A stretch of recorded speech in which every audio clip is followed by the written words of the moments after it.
कानपुर के सीसामऊ विधानसभा से समाजवादी पार्टी के विधायक रहे इरफान सोलंकी के लिए मुश्किलें बढ़ती नजर आ रही हैं। एक आगजनी के मामले में इरफान सोलंकी को डिस्ट्रिक्ट कोर्ट से 7 साल की सजा हुई थी और उसके बाद उनकी विधायकी चली गई। इस सजा के खिलाफ वो हाईकोर्ट गए थे, लेकिन अब राज्य सरकार भी इस सजा को लेकर हाईकोर्ट चली गई है, जहां पे इरफान सोलंकी ने इस बात की मांग की है हाईकोर्ट में कि उनकी सजा पर रोक लगाई जाए। वहीं पर अब राज्य सरकार ने कहा है कि ये सजा कम है, इसलिए उम्र कैद की सजा होनी चाहिए क्योंकि धाराएं उसमें गंभीर हैं। क्या है पूरा मामला, इस पर बात करने के लिए हमारे साथ मौजूद हैं सरकारी अधिवक्ता भास्कर मिश्रा। उनसे बात कर लेते हैं।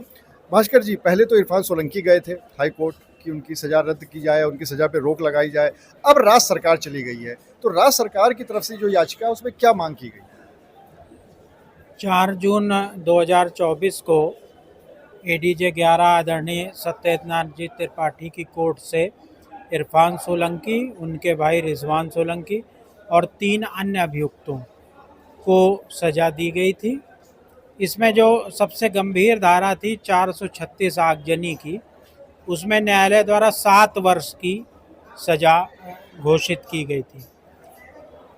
आर्डर को पढ़ने के बाद ये महसूस हुआ अभियोजन को कि सज़ा इसमें जो मात्रा है वो कम है, तो सज़ा 436 में 10 वर्ष या आजीवन कारावास है। अभियोजन ने केस पूरा साबित किया था, कहीं पर कोई भी जो कमी नहीं थी, तो अभियोजन ने अपील प्रस्तावित की थी। शासन के निर्देश और इच्छा पर माननीय हाईकोर्ट में अपील दाखिल की गई है। इसमें सज़ा के साथ कुछ धाराओं में माननीय न्यायालय ने अभियुक्तों को बरी भी कर दिया था। उसमें 120 भी है, 387 है और एक 504 है। तो उन धाराओं में भी गवाही हुई है मामले में, तो उसमें भी सज़ा करने का निवेदन माननीय हाईकोर्ट से किया गया। और जो मुख्य धारा है आगजनी की, उसमें सज़ा बढ़ाने की बात कही।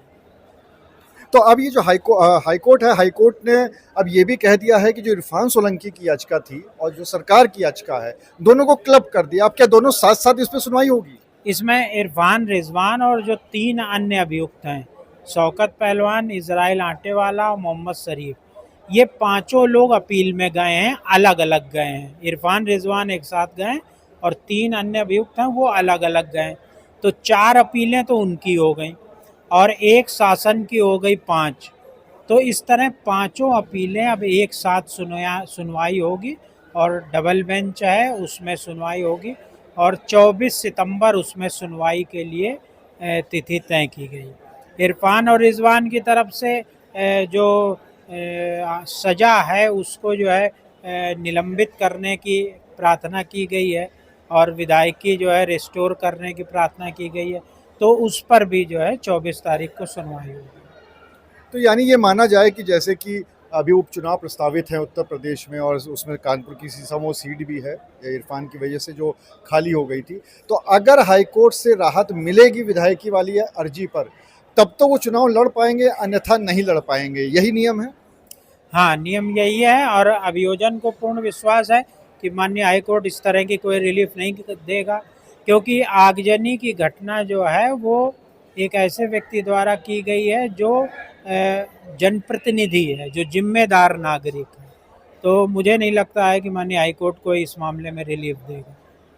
तो अब इस पूरे मामले में इरफान सोलंकी के लिए मुश्किलें तो बढ़ ही रही हैं और साथ ही साथ जैसा कि माना जा रहा था कि शायद इरफान सोलंकी को अगर हाईकोर्ट से राहत मिले तो सीसामऊ का चुनाव वो खुद लड़ पाएंगे, ऐसी अब उम्मीद शिथिल होती दिखाई पड़ रही है। हालांकि अब ये पूरी तरह से हाईकोर्ट के ऊपर है कि 5 ही अर्जी पे सुनवाई करने के बाद वो क्या आदेश देती है और साथ ही साथ वो अर्जी जिसपे कि विधायकी को रेस्टोर करने की बात कही गई है, उस पर हाईकोर्ट का क्या आदेश आता है, ये देखने वाली बात होगी। अनुराग अग्रवाल, TV9 कानपुर।